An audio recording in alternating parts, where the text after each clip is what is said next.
King's organization and local civil rights groups formed the Chicago Freedom Movement. In January 1966, they launched a nonviolent war on slums. And a lot of people get offended when you say slum, but we have to realize that it's not just something that you can see in a community, it's things that you can't see that make that slum. So we got to do something about these problems, and the only way we can do something about it is to be together, see? And we're going to be together. We're going to get something done here, not only in East Garfield Park, not only in Lawndale, not only in Chicago, but we're going to get things done in New York, California, every state we got, we're going to have something done. We are trying to conduct a nonviolent movement here in Chicago, and we're going on with that program, but we need support.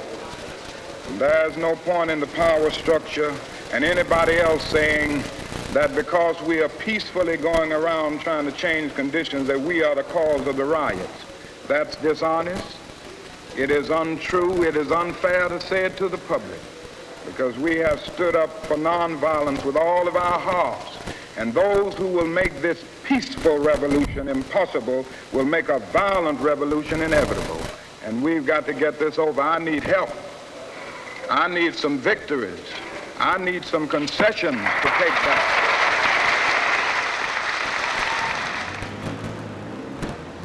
Within days, leaders of the freedom movement shifted focus. They took their protest out of the slums that contained blacks and into the white neighborhoods that excluded them. There were patterns of segregation and discrimination, clear patterns. For example, there were no signs that said blacks cannot live here, but it was white only. And the expressions of anger and hate, the swastikas which were held up, just unbelievable. And it showed the problem. After all, the point was to show the problem, to show the fear, to show the rejection, to show the hate, to show the problem that we were trying to solve.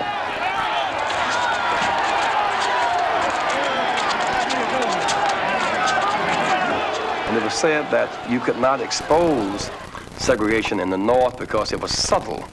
The fact is, it was everything except subtle. It was dynamic, it was real, blatant, ugly, violent. So I was hit 3 times. Were any of your other people hit? I don't know. How many of your people were arrested? I don't know.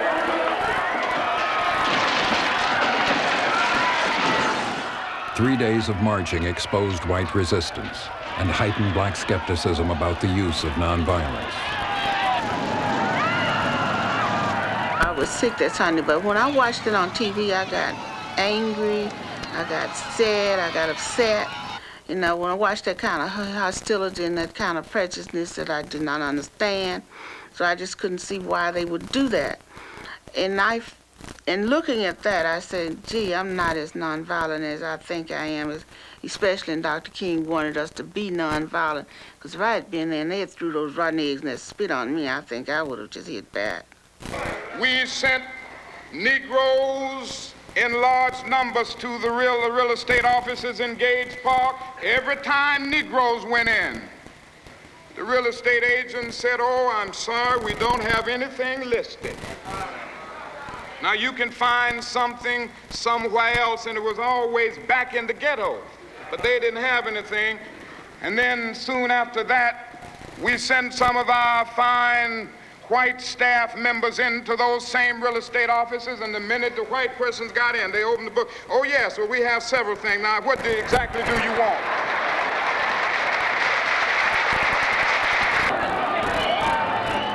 The marchers remained nonviolent, but many were angry. Dr. King was only trying to say to America, trying to say to Gage Park, we are human beings. I am a citizen of this city. I'm a black American. I have a right to move wherever I want to move if I have the money to move it. What was wrong with that, you know? And I think that's what it was all about. It was that I dare one part of this society to say that you can't move wherever you want to move. I think that was the anger that was in us. 15,000 blacks worked in Cicero. None lived there. There's a lot of good ones here that work here, but still we don't want to mix with them to live with them. Why? You work with them? You but I don't want to live with them. Why?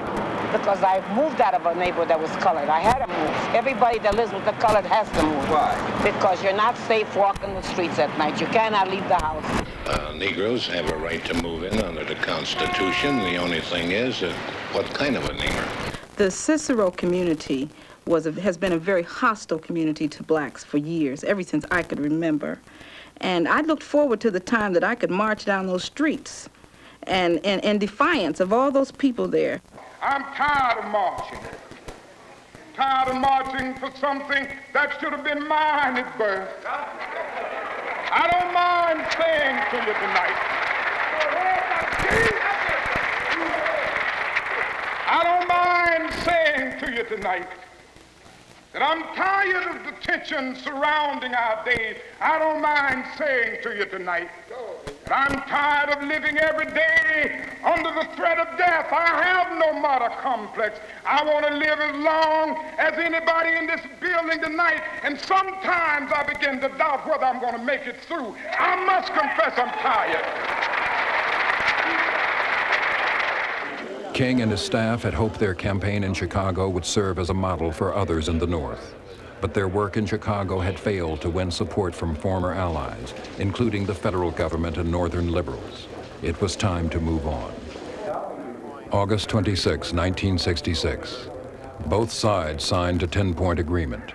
The city promised to enforce its open housing laws and desegregate public housing. Banks and realtors agreed to comply.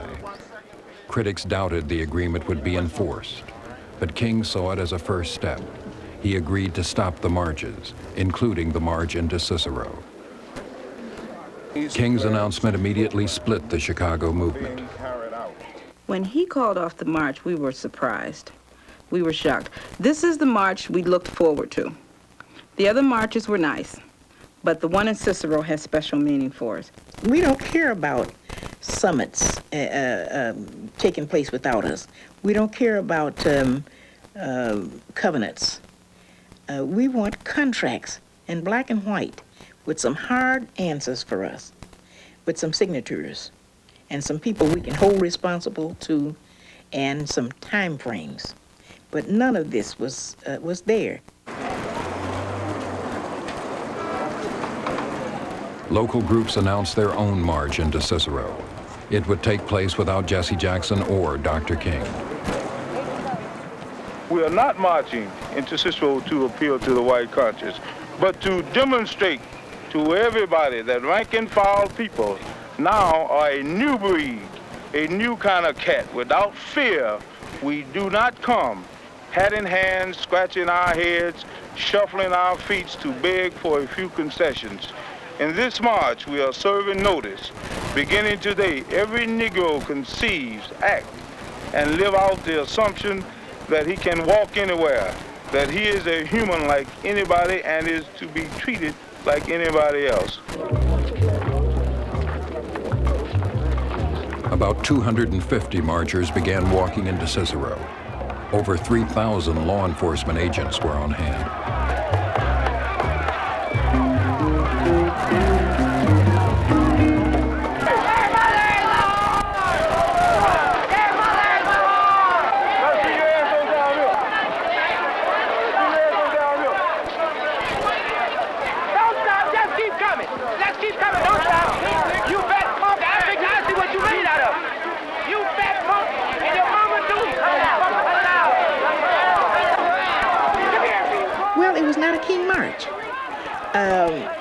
We just went out there on faith. We just went, little people. And that was the difference. It was a groundswell of grassroots people. And when they threw bricks, they got them back. We caught them and we threw them back. So it was give and take in Cicero. As the marchers left Cicero, little had been resolved. The Southern civil rights victories had not been repeated in the North. The problems and the anger remained. The tension building between black and white America would explode with greatest force in Detroit, Michigan.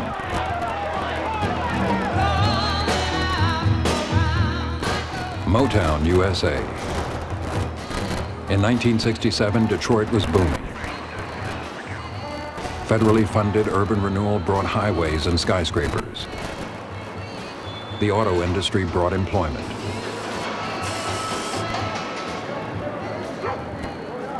But success looked different to Detroit's black community.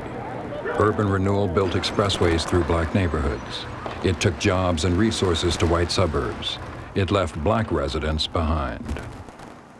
The expressway divided the community. When you could walk across the street and talk to your neighbor, it's no longer there. You constantly saw white guys on the assembly line, foremen in white shirts, who would leave and who would drive to a better neighborhood, who would drive a better car, and so forth.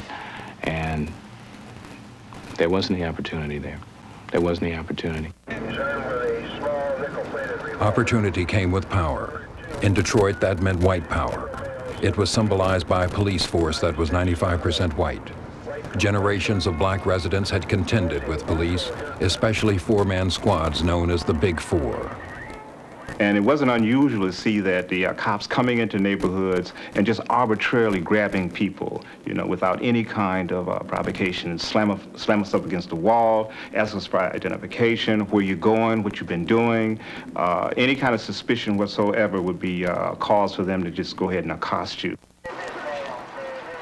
Police-community tension was near combustion by the summer of 1967. The spark came on July 23rd. Police conducted a routine raid on a blind pig, an illegal after-hours club. That's why the Negroes riding all up down there, you understand me? All these police, every time you see one of them, he gonna stop a brother, he don't never stop no white. That's why we out here riding, and we gonna keep on riding until they stop all this. It was Sunday morning. Few police were in the area. Reinforcements were called in as the growing crowd began looting and burning. The feeling in the streets at that time, the kind of sense of euphoria, you know, a sense of freedom and rebellion. Moderate black leaders offered to help police.